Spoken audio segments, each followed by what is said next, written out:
Assalamualaikum warahmatullahi wabarakatuh. Saudara sekalian, kita sekarang ngaji tentang keutamaan Syawal ya. Bagaimana menemukan keutamaan Syawal. Nah, ini setelah kita didatangi Ramadan sebagai tamu kita, maka perlu juga kita mengkaji keutamaan-keutamaan yang ada di bulan Syawal supaya kita memperoleh keutamaan-keutamaan tersebut. Saudara sekalian, kita tahu bahwa bulan Syawal itu bulan ke-10 di tahun Hijriah ya. Jadi setelah Syawal itu nanti ada Dzulqa'dah, ada Dzulhijjah ya, di bulan ke-12-nya baru Muharram lagi, tahun baru.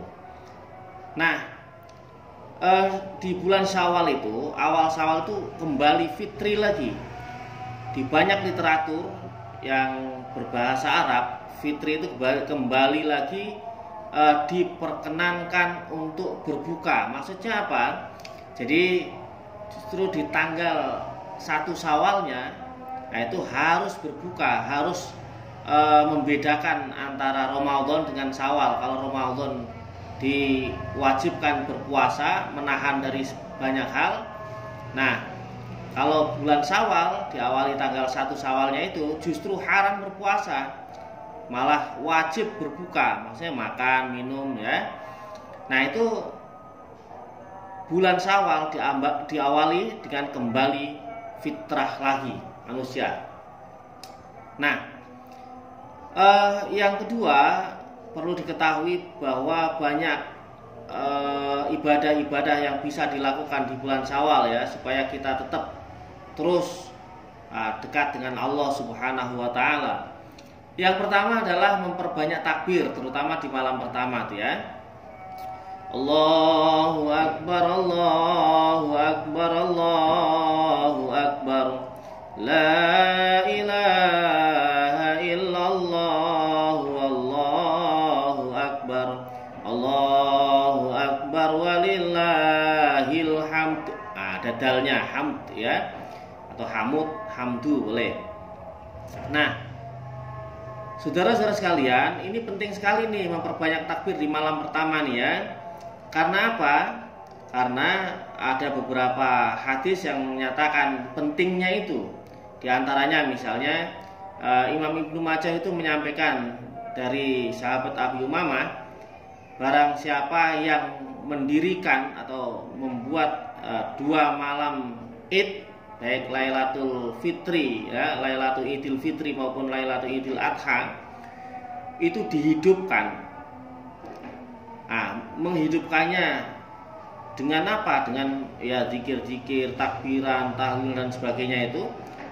Karena Allah Subhanahu wa Ta'ala, maka lam yamut qalbuhu yauma yamutul qulub. Hatinya dia nggak mati. Jadi hatinya tidak mati di saat banyak orang yang mati hatinya. Jadi kalau ikan mati di air, ngikuti arus air. Nah, kalau ikan hidup di air, itu arusnya kemana, ikan juga tidak selalu mengikuti arus air. Bahkan banyakkan ikan yang hidup itu menentang arus air. Artinya orang yang hatinya hidup itu dia tidak mengikuti arus kebudayaan seperti apa. Dia mengerti bagaimana kebaikan-kebaikan itu diterima oleh hatinya.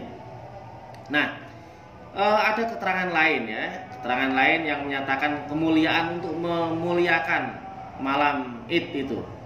Nah, misalnya Imam Ibnu Asakir itu menyampaikan sebuah hadis juga dari sahabat Mu'ad. Jadi barang siapa yang menghidupkan 4 malam, wajabat lahul jannah, maka wajib baginya surga. Apa itu? Pertama, Lailatul Tarwiyah, malam Tarwiyah. Tarwiyah itu berarti malam ke-8 di bulan Dzulhijjah itu. Wa Lailatul Arafah. Nah, malam Arafah.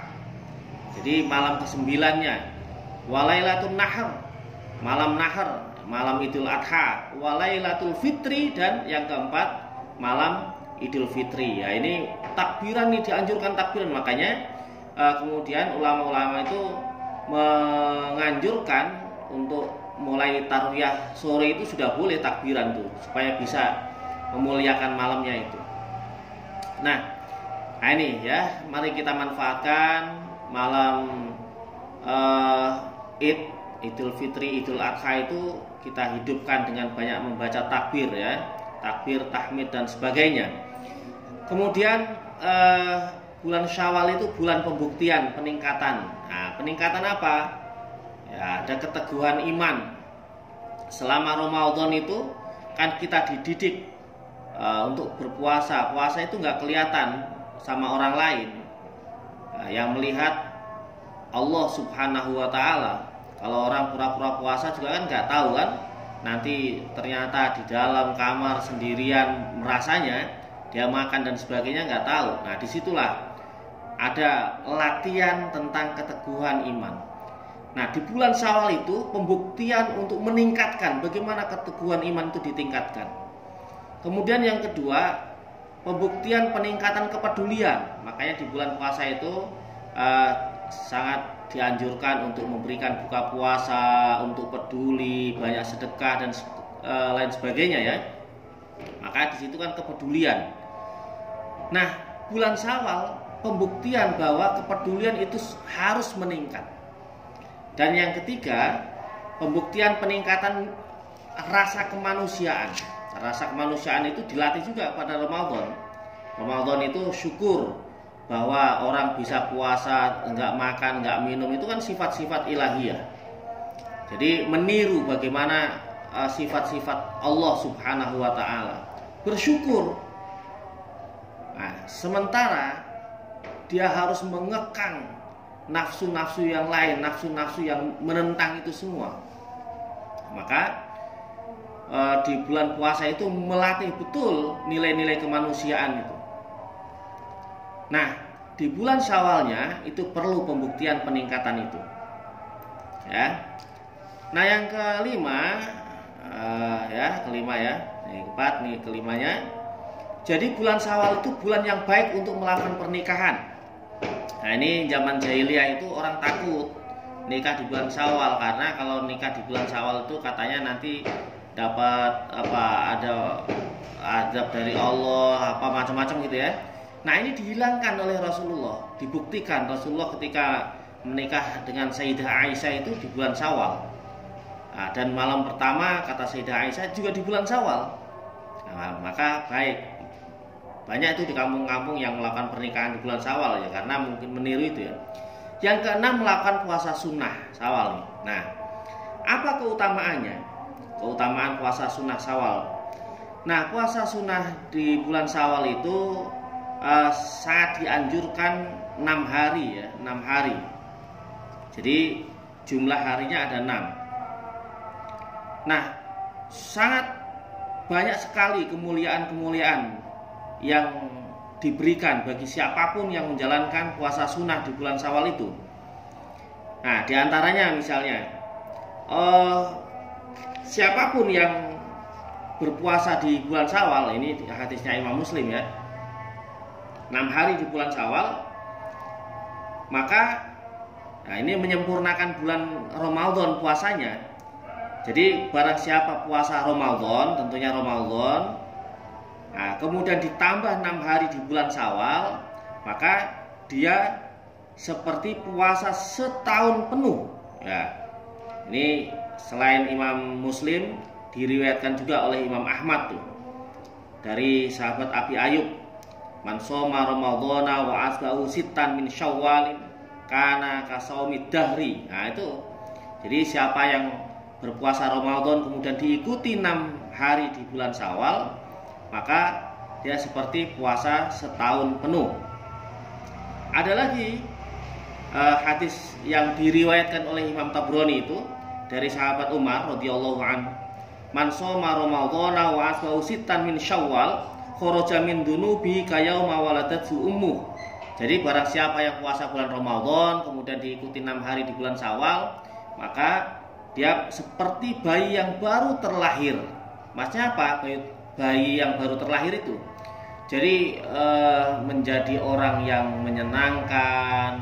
Bayi kan nyenengin kan? Siapapun tuh, hampir sebagian besar orang umumnya ngelihat bayi itu seneng. menjadi orang yang diharapkan banyak orang, banyak kehadiran yang diharapkan. Dia bersih dari dosa, ya, dan lain sebagainya, keutamaan-keutamaan itu.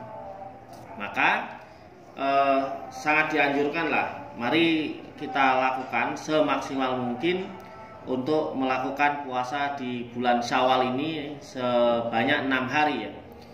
Nah, 6 hari itu apakah berturut-turut atau boleh selang-selang? Yang jelas hari pertama bulan Syawal tidak boleh. Nah, mulai boleh itu hari kedua. Nah, kalau menurut Kifayatul Ahyar, nah ini bagusnya berturut-turut 6 hari itu, bagusnya. Nah, tapi boleh nggak kalau 6 hari itu dilakukan, misalnya sehari sekarang, besok enggak, kemudian nanti berapa hari, yang penting di bulan Syawal? Boleh ya, boleh dilakukan, yang penting 6 hari. Nah, kapan mulai niatnya?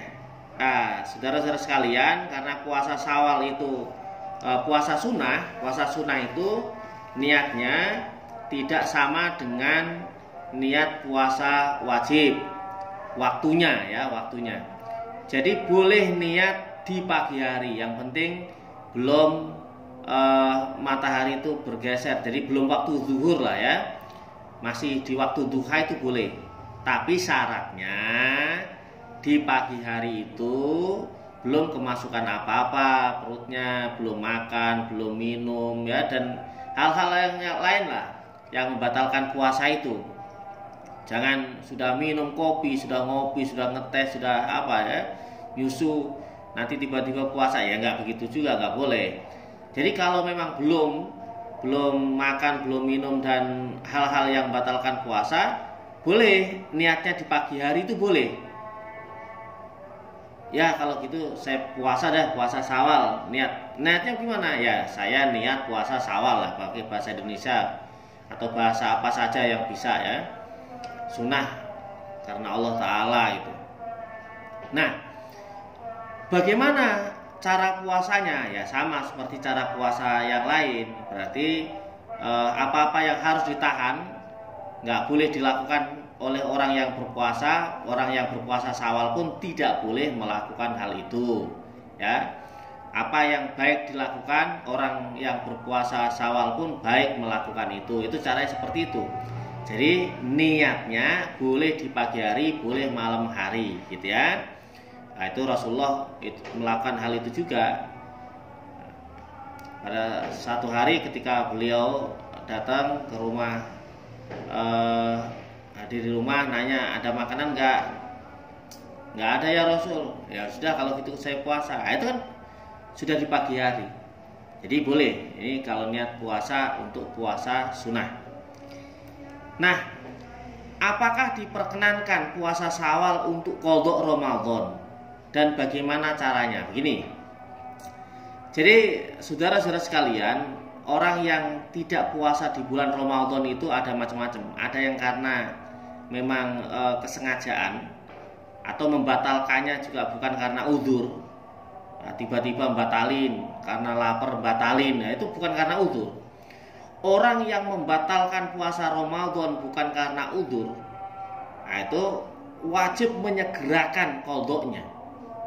Harus menyegerakan qadhanya.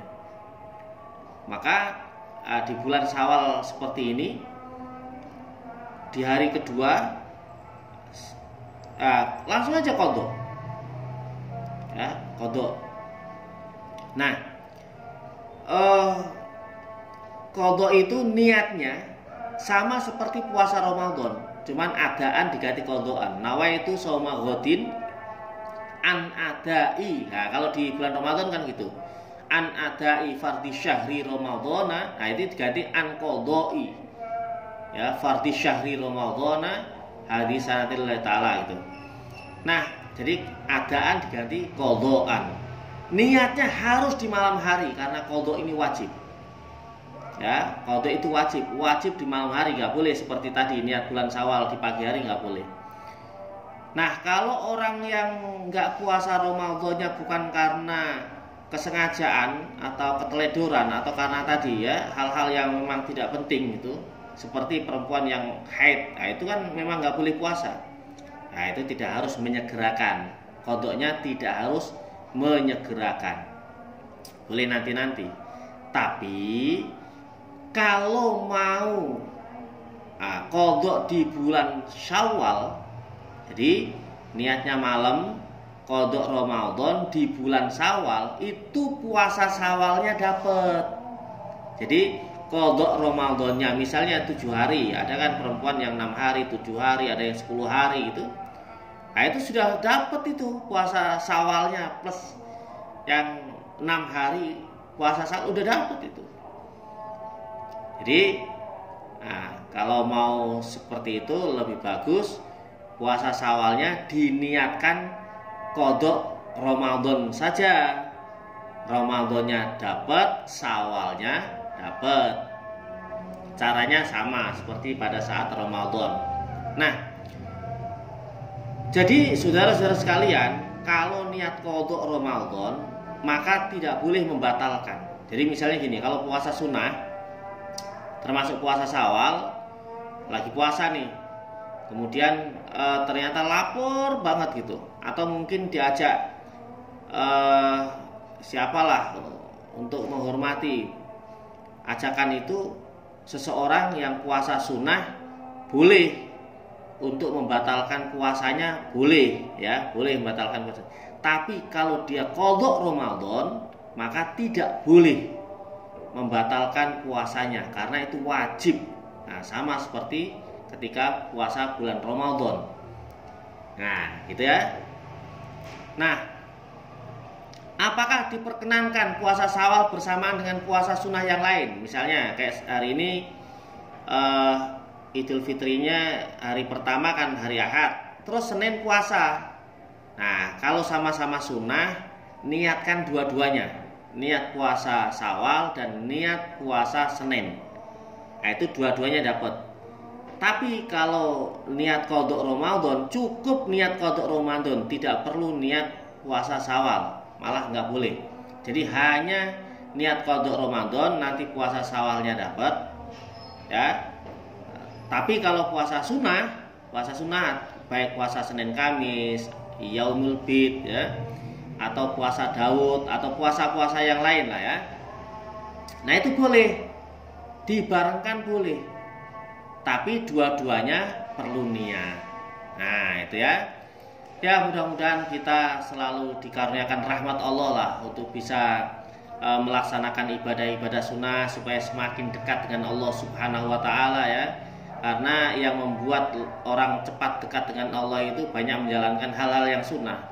Makasih, mudah-mudahan manfaat. Wassalamualaikum warahmatullahi wabarakatuh.